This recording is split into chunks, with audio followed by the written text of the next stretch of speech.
মানুষের জীবনে দুই ধরনের আবেগ থাকে যা চিরকাল তার সাথে বসবাস করে। প্রথম, স্বপ্ন। দ্বিতীয়, অজুহাত।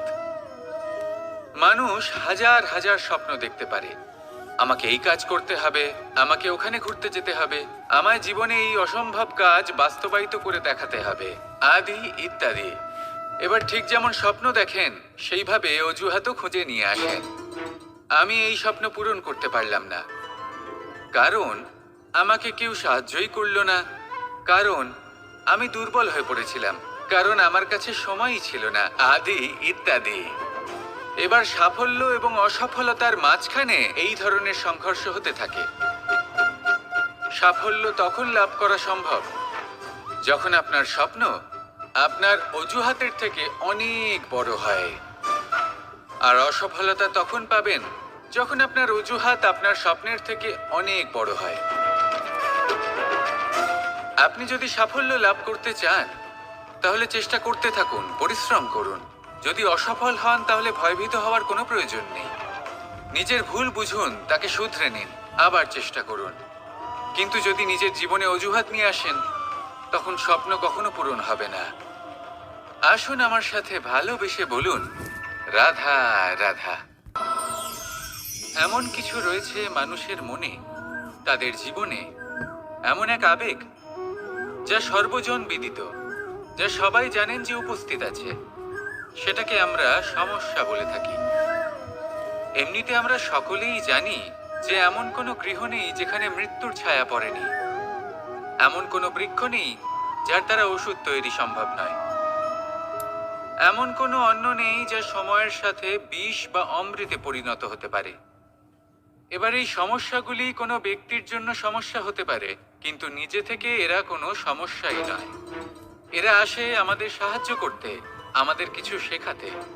আপনি নিজেই দেখুন, পর্বতের শিখর থেকে কোনো এক পাখি পড়ে গিয়ে নিজের প্রাণ ত্যাগ করলো। সেটা কখন সম্ভব? যখন সেই পাখি ওড়ার চেষ্টাই করে না। তখন যখন কোনো ব্যক্তি জলে পড়ে যান এবং ডুবে গিয়ে নিজের প্রাণ হারান, এর সম্ভাবনা কখন বেশি থাকে? যখন সেই ব্যক্তি সাঁতার কাটার চেষ্টাই করেন না। তখন এই সমস্যা প্রত্যেকের জীবনে থাকবেই, কিন্তু এটা মনে রাখা প্রয়োজনীয় যে কোনো সমস্যা পরিস্থিতির কারণে সমস্যা হয়ে ওঠে না। এই পরিস্থিতি যখন আমাদের সামনে আসে আমাদের তা কঠিন মনে হয়, আমরা নতমস্তক হয়ে পড়ি, ভয়ভীত হয়ে পড়ি, তার সম্মুখীন হতে পারি না। তখন তা সমস্যার রূপ নেয়। দৃঢ় হয়ে দাঁড়িয়ে থাকুন সাহসের সাথে, এই পরিস্থিতিগুলির সম্মুখীন হন। দেখবেন সমস্যা কখন সাফল্যে পরিণত হবে আপনি জানতেই পারবেন না।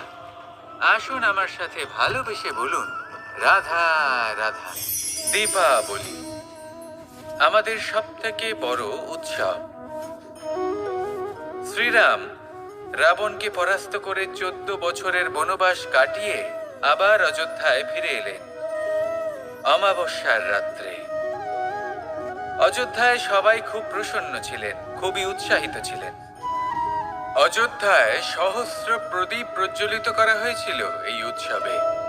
একে আমরা দীপাবলি বলে থাকি। এবার এই বিষয়ে আমরা সকলে জানি। আপনি কি এটা জানেন যে শ্রীরাম বাস্তবে অমাবস্যার এক রাত আগেই অযোধ্যায় পৌঁছে গেছিলেন? সবার সামনে অমাবস্যার রাতে এসেছিলেন। এর কারণ কি? শ্রীরাম প্রমাণ করতে চেয়েছিলেন যে যে কোনো সময়, দিন হোক বা রাত, শুভ বা অশুভ হয় না। শুভ অশুভ কিছু থাকলে তা হলো মানুষের চিন্তা, তার ভাবনা, তার নির্বাচন আর তার কর্ম। নিজেই দেখে নিন, শ্রীরাম শুভ কাজ করে ফিরেছিলেন এবং অমাবস্যার মতো গভীর এক রাত্রিকেও দীপাবলিতে পরিবর্তিত করেছিলেন। এমনটাই যদি আমরা করতে পারি তাহলে? এমন কোনো গৃহে যান যেখানে অসহায় ব্যক্তি রয়েছেন, যা অন্ধকারাচ্ছন্ন, আর সেখানে প্রকাশ প্রজ্বলিত করুন। প্রকাশ সহায়তার, প্রেরণার, আশার। যদি এমন কিছু আমরা করতে পারি তাহলে তাকে প্রকৃত অর্থে দীপাবলি বলা যেতে পারে। তাহলে নিজের পরিবারের সাথে দীপাবলি পালন করুন। আপনাদের শুভেচ্ছা জানাই। আসুন আর আমার সাথে ভালোবেসে বলুন, রাধা রাধা। মানুষের জীবনে দুই ধরনের আবেগ থাকে যা চিরকাল তার সাথে বসবাস করে। প্রথম, স্বপ্ন। দ্বিতীয়, অজুহাত। মানুষ হাজার হাজার স্বপ্ন দেখতে পারে। আমাকে এই কাজ করতে হবে, আমাকে ওখানে ঘুরতে যেতে হবে, আমায় জীবনে এই অসম্ভব কাজ বাস্তবায়িত করে দেখাতে হবে, আদি ইত্যাদি। এবার ঠিক যেমন স্বপ্ন দেখেন সেইভাবে অজুহাতও খুঁজে নিয়ে আসেন। আমি এই স্বপ্ন পূরণ করতে পারলাম না, কারণ আমাকে কেউ সাহায্যই করলো না, কারণ আমি দুর্বল হয়ে পড়েছিলাম, কারণ আমার কাছে সময়ই ছিল না, আদি ইত্যাদি। এবার সাফল্য এবং অসফলতার মাঝখানে এই ধরনের সংঘর্ষ হতে থাকে। সাফল্য তখন লাভ করা সম্ভব যখন আপনার স্বপ্ন আপনার অজুহাতের থেকে অনেক বড় হয়, আর অসফলতা তখন পাবেন যখন আপনার অজুহাত আপনার স্বপ্নের থেকে অনেক বড় হয়। আপনি যদি সাফল্য লাভ করতে চান তাহলে চেষ্টা করতে থাকুন, পরিশ্রম করুন। যদি অসফল হন তাহলে ভয়ভীত হওয়ার কোনো প্রয়োজন নেই। নিজের ভুল বুঝুন, তাকে শুধরে নিন, আবার চেষ্টা করুন। কিন্তু যদি নিজের জীবনে অজুহাত নিয়ে আসেন তখন স্বপ্ন কখনো পূরণ হবে না। আসুন আমার সাথে ভালোবেসে বলুন, রাধা রাধা। এই সংসারের সব থেকে কঠোর ধাতুর মধ্যে একটি হলো লোহা। লোহা দিয়ে আমরা অনেক অস্ত্র শস্ত্র লাভ করি, অনেক বস্তুও লাভ করি। এবার এই লোহাকে কাটার জন্য, একে কোনো আকার দেওয়ার জন্য কি প্রয়োগ করতে হয়? লোহা। এবার এই কথাটা আমরা সকলেই জানি যে লোহার দ্বারাই লোহাকে কাটতে হয়। এবার এই কথা আমি আপনাকে কেন বলছি, এরপরে খুব বড় একটা প্রশ্ন আসে যা খুব বড় শিক্ষা দিয়ে যায়। এটা কেন হয় যে আমরা একটা লোহা দিয়ে একটা লোহাতে আঘাত করছি, কিন্তু যে লোহা দ্বারা আঘাত করছি তার আকার বদলাচ্ছে না, যার ওপর প্রহার করছি তার আকার বদলাচ্ছে? এতে পার্থক্যটা কোথায়? পার্থক্য হলো তাপমাত্রার।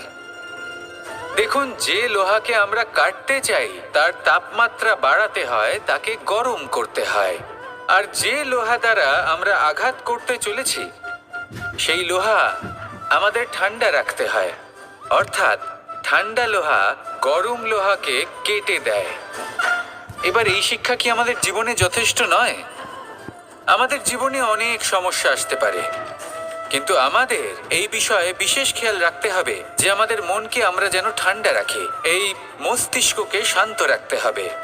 যদি আমরা ক্রোধ বা ঈর্ষার আগুনে জ্বলতে থাকি, বিদ্বেষের আগুনে জ্বলতে থাকি, তাহলে আমরাও সেই লোহার মতোই হয়ে যাব যার তাপমাত্রা অত্যন্ত বেশি। তখন যে কেউ এসে আমাদের বিচ্ছিন্ন করে চলে যাবে। মনে রাখবেন, যিনি যত বেশি স্থির বুদ্ধির অধিকারী, যিনি হলেন সব থেকে বেশি শান্ত, তিনি হলেন সব থেকে বেশি বলশালী। তাহলে শান্ত থাকুন আর আমার সাথে ভালোবেসে বলুন, রাধা রাধা। মানুষ কখনো কখনো সময়কে নিয়ন্ত্রণ করতে চেষ্টা করে, কখনো কখনো সময়ের গুরুত্ব বুঝতে পারে না। এটা ভাবে যে এই কিছু মুহূর্ত কেটে যাক, একে অতিবাহিত করি, তাহলে কি বা হবে? কয়েকটা মুহূর্ত মাত্র, কিন্তু তা নয়। আজকের একটা মুহূর্ত ভবিষ্যতের অনেক বড় পরিবর্তনের ভিত হতে পারে। আজকের একটা মুহূর্ত আপনার ভবিষ্যৎকে উজ্জ্বল করে তুলতে পারে। সেই জন্য ছোট ছোট মুহূর্তগুলিকে অদেখা করবেন না। সময়কে কাজে লাগান, পূর্ণরূপে কাজে লাগান। এবার যদি আপনি কাউকে সাহায্য করতে চান আর সেই কারণেই যদি থেমে থাকেন, তাহলে ঠিক আছে, কারণ আপনি কাউকে সাহায্য করে তার জীবনকে আরো ভালো করে তুলতে চাইছেন, আরো শ্রেষ্ঠ করতে চাইছেন। এই পুণ্য, এই কর্ম ফিরে আপনার কাছেই আসবে আর আপনার জীবনকে শুভ করে তুলবে। কিন্তু যদি আপনি আলস্যের কারণে থেমে থাকেন এবং কিছুই না করেন, সময় নষ্ট করেন, তাহলে কিন্তু একটাই ঘটনা ঘটবে, আপনার ভবিষ্যৎ বিপদগ্রস্ত হয়ে পড়বে, আর কিছুই নয়। সেই জন্য এটা বোঝা প্রয়োজন যে কখন থামতে হবে এবং কেন থামতে হবে। যদি আপনার থামার কারণ এবং সময় অনুচিত হয়ে থাকে, তাহলে আপনার ভবিষ্যৎ কখনোই উচিত হতে পারে না। সেই জন্য সময়কে সম্মান করুন আর পূর্ণ ব্যবহার করতে শিখুন। আর আমার সাথে ভালোবেসে বলুন, রাধা রাধা। জীবনে সবসময় সেটা হয় না যা আমরা চাই, তেমন ভাবে হয় না যেমন ভাবে আমরা চাই। এবার তাতে আমরা দুঃখ পাই, নিরাশ হয়ে পড়ি, ভাগ্যকে দোষ দিই অথবা অন্য কাউকে বা নিজেকে। কিন্তু সত্যটা কি সেটা আমাদের জানতে হবে। এই সংসার নির্মিত হয়েছে পাহাড় দ্বারা এবং পাথর দ্বারা। তাই প্রত্যেক স্থানে ছোট ছোট ছোট ছোট নুড়ি পাথর তো অবশ্যই থাকবে। এগুলো এড়িয়ে যাওয়া সম্ভব নয়, আর এই কথাটা আমরা সকলে জানি। এবার এইভাবেই আমাদের জীবনে নানান রকমের সমস্যা লেগেই থাকে। এর হাত থেকে কোনোভাবেই নিস্তার পাওয়া সম্ভব নয়। একটা সমস্যা এড়াতে যান, দ্বিতীয় চলে আসবে, দ্বিতীয় সমস্যা এড়াতে যান, তৃতীয় চলে আসবে। কিন্তু সমস্যা জীবনে থাকবেই, আর আপনাকে সাহায্য করার জন্যই থাকবে কোনো না কোনো রূপে। আপনার চারপাশে পাথর আছে, এটা আপনার উপর নির্ভরশীল আপনি কি করবেন, কোন পথে অগ্রসর হবেন এবং কিভাবে অগ্রসর হবেন। এবার দেখুন, এটা তো সবসময় সম্ভব নয় যে আপনার পদতলে ফুলের চাদর থাকবে, এটা তো অসম্ভব। সেই জন্য উচিত এটাই হবে যে আপনি পাদুকা পরিধান করে জীবনে অগ্রসর হন। এর সারমর্ম এটাই, যখনই জীবনে সমস্যা আসবে দৃঢ় হয়ে সম্মুখীন হন এবং এটা বোঝার চেষ্টা করুন যে এই সমস্যা জীবনে কেন এলো, কি শিক্ষা দিয়ে গেল। আপনার মধ্যে দোষ অবশ্যই থাকবে, তাকে গুণে পরিবর্তিত করুন। এই জীবন আরো বেশি সহজ সরল হবে এবং প্রসন্ন হয়ে বলবে, রাধা রাধা। মানুষের দুটো রূপ রয়েছে, এক আমাদের এই মুখ যা শুধুই চোখে দেখা যায়, আর দ্বিতীয় আমাদের এই মন যা শুধুমাত্র অন্তরাত্মা দ্বারা দেখা যায়। এবার আমাদের এই মুখ তা ঈশ্বর সকলকেই আগে থেকেই প্রদান করেছেন, কিন্তু এই মন কেমন হবে তা আমাদের জীবনের অনুভূতি এবং আমাদের জীবনের লক্ষ্য এগুলি সুনিশ্চিত করে। অর্থাৎ নেত্র দিয়ে দেখা যায় আমাদের এই মুখ, তা শুধুই এই কারণে প্রয়োজন যাতে সংসার আমাদের দেখতে পায়, আমাদের চিনতে পারে। কিন্তু যদি এই সংসারে আপনি প্রকৃত অর্থে মান সম্মান লাভ করতে চান, তাহলে নিজের অন্তরাত্মাকে আপনাকে বিকশিত করতেই হবে। দেখুন, কথায় আছে এই যে অসুর, তা শারীরিকভাবে উপস্থিত নয়, তা মনের মধ্যে থাকে।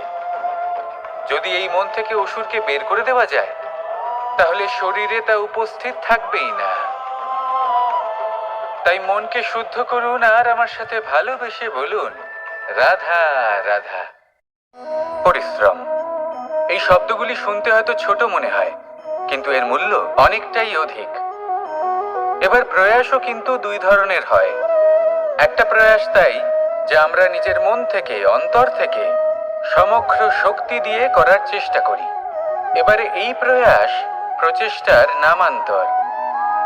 কিছু প্রয়াস এমন হয় যেমন দ্রুতক্রীড়া খেলা। মানুষ বলেন, আজ একটু প্রয়াস করি, একটু দ্রুতক্রীড়া খেলেই দেখি, যদি বিজয়ী হই তবে ভালো ব্যাপার, যদি না হই তবে আর কখনো খেলবো না। এটাও কিন্তু প্রয়াস, কিন্তু এই প্রয়াস পরিশ্রম নয়। পাণ্ডবদের দেখুন, ওনারা যখন পরিশ্রম করেছিলেন তখন খাণ্ডবপ্রস্থকেও ইন্দ্রপ্রস্থ বানিয়েছিলেন। দ্রুতক্রীড়া খেললেন, সেই মুহূর্তেই ইন্দ্রপ্রস্থ হারিয়ে ফেললেন। পরিশ্রম করলেন, সগৌরবের রাজা হলেন। দ্রুতক্রীড়া খেললেন, তখন এক মুহূর্তে রাজা থেকে নিঃস্ব হয়ে গেলেন। সারমর্ম এটাই যে দ্রুতক্রীড়া কখনো কখনো আপনার মিত্র হতে পারে, কখনো সে আপনাকে বিজয়ী করতে পারে, কিন্তু প্রয়াস এবং পরিশ্রম যখন একসাথে মিলিত হয় তখন তা সর্বদাই আপনার সাথে থাকে। প্রয়াস করতে থাকুন, পরিশ্রম করতে থাকুন, আর আমার সাথে ভালোবেসে বলুন, রাধা রাধা।